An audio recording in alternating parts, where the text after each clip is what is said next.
Hello students, welcome to today's class. I am Sunita from G.K.Jain schools. Students, today I am going to teach you a poem from the class 10 standard English textbook unit 5.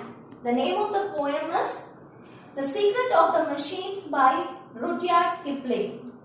Students, this poem is a memoriter poem, so remember to memorize the complete poem for your examination. Moving on to the poem. This poem deals with the problem of modern technology and automation. In the beginning, the reader gets informed about how the machines are produced and what kind of treatment they need. Later on, the machines explain how they can serve the humanity. And the poem ends with the statement that machines, though capable of great deeds, they are nothing more than the creations of the human brain. So students, first we will see the introduction about the author Kipling, then followed by the summary of the poem, and lastly we will see the appreciation questions. Moving on to about the author. About the author. Rudyard Kipling was born on December 30, 1865 in Bombay, India. He was educated in England but returned to India in 1882.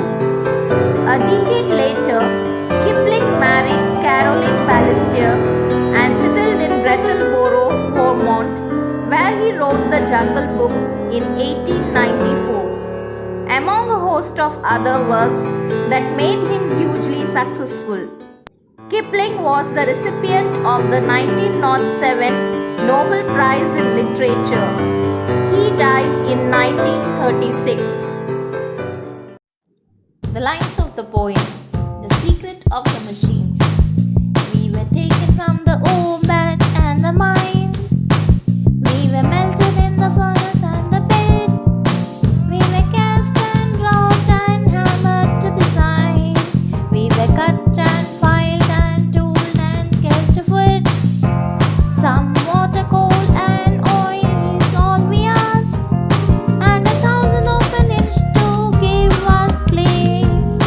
And now if you will set us to our task, we will serve you 4 and 20 hours a day.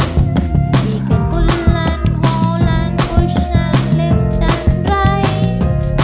We can print and flow and weave and knit and lie. We can run and race and swim and fly and dive. We can see and hear and count and read and write. But remember please the law by which we live. We are not built to comprehend a life. We can neither love nor pity nor forgive. If you make a slip in handling us, you die.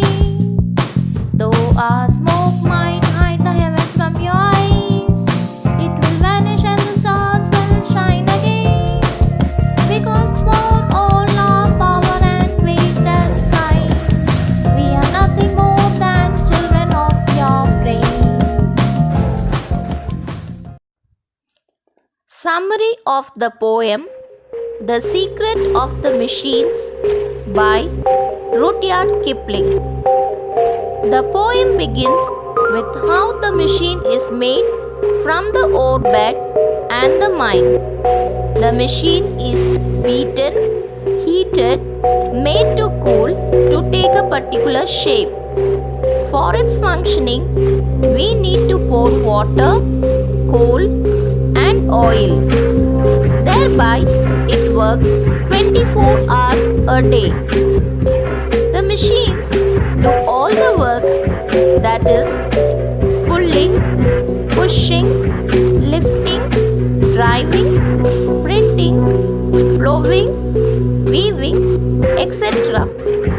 They are able to produce heat and light. They go to the extent of swimming, diving, seeing, hearing, counting, reading, and writing.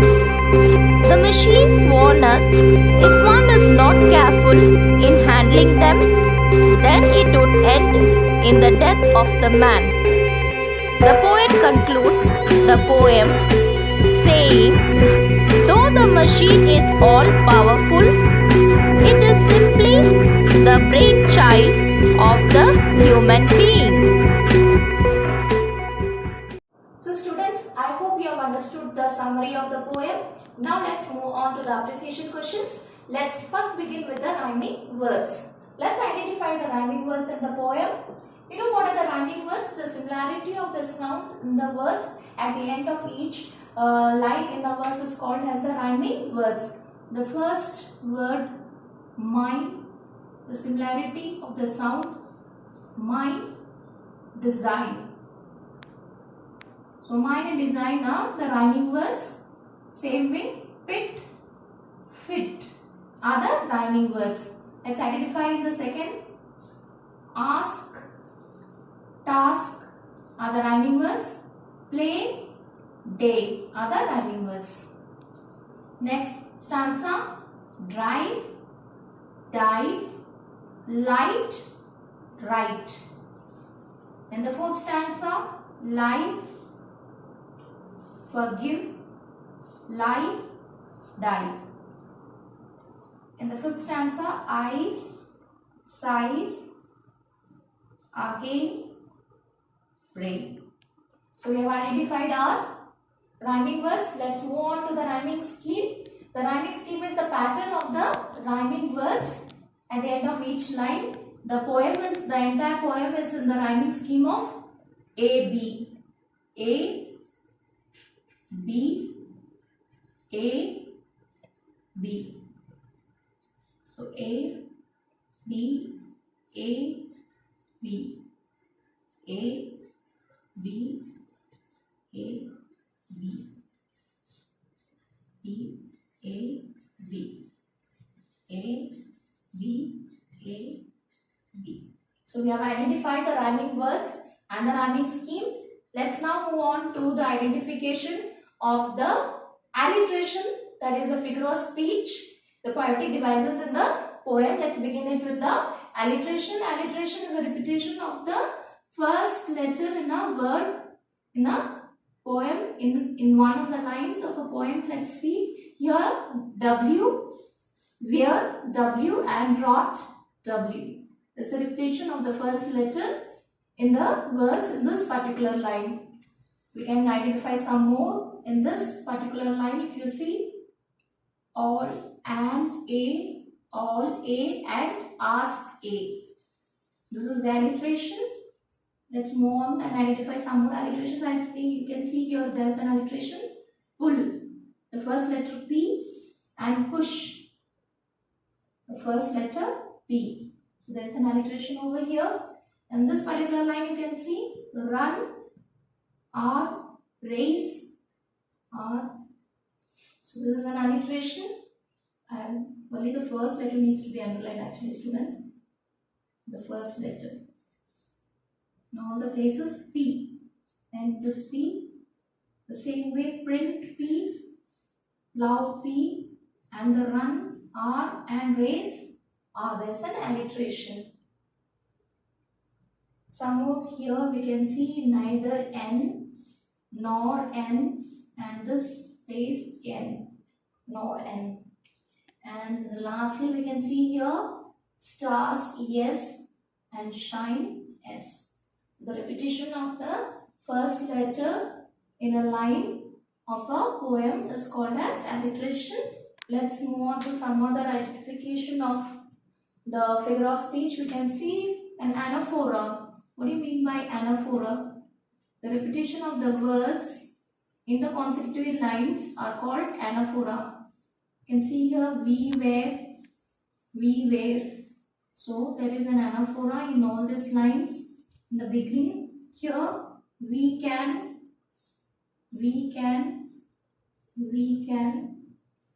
So in these particular lines you have anaphora. Next, we can identify another figure of speech which is called as oxymoron, where the words are in opposite meaning. The word pull, the opposite meaning push. So these words In this particular line, you have oxymoron. Words with opposite meaning. You have some more over here like vanish, shine. This is an oxymoron. So next we can identify another figure of speech which is called as simile. There is a comparison between two distinctive things. There is a man and a machine, so there is a simile over here. And then in this particular line, we can pull and haul and push and lift and drive. You have personification.